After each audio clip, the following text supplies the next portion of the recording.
সম্মানিত শিক্ষার্থী বন্ধুগণ, আসসালামু আলাইকুম ওয়া রাহমাতুল্লাহি ওয়া বারাকাতুহু। আশা করি আপনারা সবাই ভালো আছেন। আলহামদুলিল্লাহ, আমিও ভালো আছি। তো আজকে আমরা অনেকটা গুরুত্বপূর্ণ বিষয় নিয়ে কথা বলবো।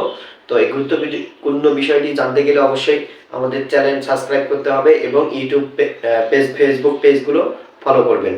ফলো এবং শেয়ার, লাইক, কমেন্টের মাধ্যমে আমাদের পাশে থাকবেন। তো আমরা আজকে যে গুরুত্বপূর্ণ বিষয়টা নিয়ে কথা বলবো সেটা হলো, আমরা উপরে দেখতে পাচ্ছি বিষয় রসায়ন। রসায়নের টপিকসটা হচ্ছে আণবিক সংকেত থেকে গাঠনিক সংকেত বের করার পদ্ধতি। অর্থাৎ আণবিক সংকেত থেকে গাঠনিক সংকেত আমরা কিভাবে বের করব, এই পদ্ধতিটা আজকে আমরা তিনটা যৌগের শুধু আমরা দেখাবো, যে তিনটা যৌগের মাধ্যমে আমরা কিভাবে আণবিক সংকেত থেকে গাঠনিক সংকেতগুলো বের করতে পারি। তাহলে অবশ্যই আমাদের এই ক্লাসগুলোতে মনোযোগ থাকতে হবে। অবশ্যই যারা আমার ক্লাসটা যে যেখান থেকে দেখতেছেন সবাই মনোযোগ দিবেন। তো এখানে আমরা লিখেছি আণবিক সংকেত H2O মানে পানি, CH4 অর্থাৎ মিথেন, তারপর হচ্ছে আপনার H2SO4 অর্থাৎ সালফিউরিক অ্যাসিড, এটা আমরা জানি।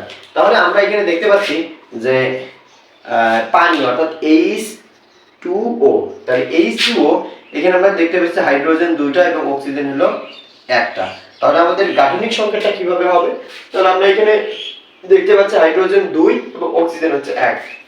এই জন্য আমাদেরকে এই অক্সিজেন অর্থাৎ যেটা সবচেয়ে কম সংখ্যায় থাকবে, যে যৌগের মধ্যে যে মৌলটি সংখ্যায় কম থাকবে, ওই মৌলটি গাঠনিক সংকেত লেখার সময় অবশ্যই মাঝখানে দিতে হবে। তাহলে হচ্ছে আমাদের এটার গাঠনিক সংকেত হলো এই যে অক্সিজেন 1টি এবং হাইড্রোজেন 2টি, অর্থাৎ এগুলোকে বন্ড বলা হয়। বাংলা ভাষায় সেটাকে বলা হয়েছে বন্ধন। তো এটা হলো দুইটা বন্ধন শক্তির মাধ্যমে, হাইড্রোজেন দুইটা বন্ধন শক্তির মাধ্যমে অক্সিজেনের সাথে যুক্ত আছে। এই যুক্ত থাকলে এটাকে বলা হয় হচ্ছে পানি। তাহলে এটা হলো পানি। নেক্সট আমাদের এখানে এটা হলো CH4 অর্থাৎ CH4 অর্থাৎ মিথেন। এই যৌগটার নাম হচ্ছে মিথেন। তাহলে আমরা দেখতে পাচ্ছি এখানে C হলো একটা আর H অর্থাৎ হাইড্রোজেন হলো 4টা। তাহলে আমাদের কি করতে হবে নিয়ম অনুসারে? নিয়মটা হলো যে যেটা সংখ্যায় কম থাকবে এটা মাঝখানে থাকবে, আর যেটা বেশি থাকবে এটা চতুর্দিকে ছড়িয়ে থাকবে। তাহলে আমরা এটা দেখতে পাচ্ছি, এটা হবে হলো অর্থাৎ C অর্থাৎ কার্বন, এটা হলো মাঝখানে থাকবে, আর হাইড্রোজেন চারদিকে 4টা থাকবে। অর্থাৎ 4টা বন্ধন শক্তির মাধ্যমে কার্বন এবং হাইড্রোজেন যুক্ত হলে এটাকে আমরা বলবো হচ্ছে মিথেন গ্যাস। এটাকে আমরা প্রাকৃতিক গ্যাসও বলে থাকি। এটা হলো মিথেন। নেক্সট আমরা এই দুটো দেখাইলাম। তো আপনারা মনে করবেন যে ছাড় বা ভাইয়া অবশ্যই আপনারা সহজগুলো যেগুলো সবাই পারে এগুলো দেখাইলেন। তো আমরা একটা কঠিন বিষয় আমরা হাতে নিয়েছি, নাম্বার 3। কঠিনটা হলো সালফিউরিক অ্যাসিড H2SO4।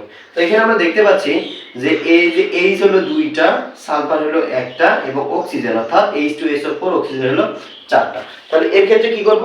তাহলে সালফার যেহেতু একটা রয়েছে, তাহলে সালফার একটার ক্ষেত্রে আমরা এই সালফারটা হলো মাঝখানে দিব। তাহলে সালফার, তাহলে এরপর নেক্সট হাইড্রোজেন সংখ্যায় তার চেয়ে একটু বেশি, তাহলে হাইড্রোজেন এই দুই দিকে 2টা।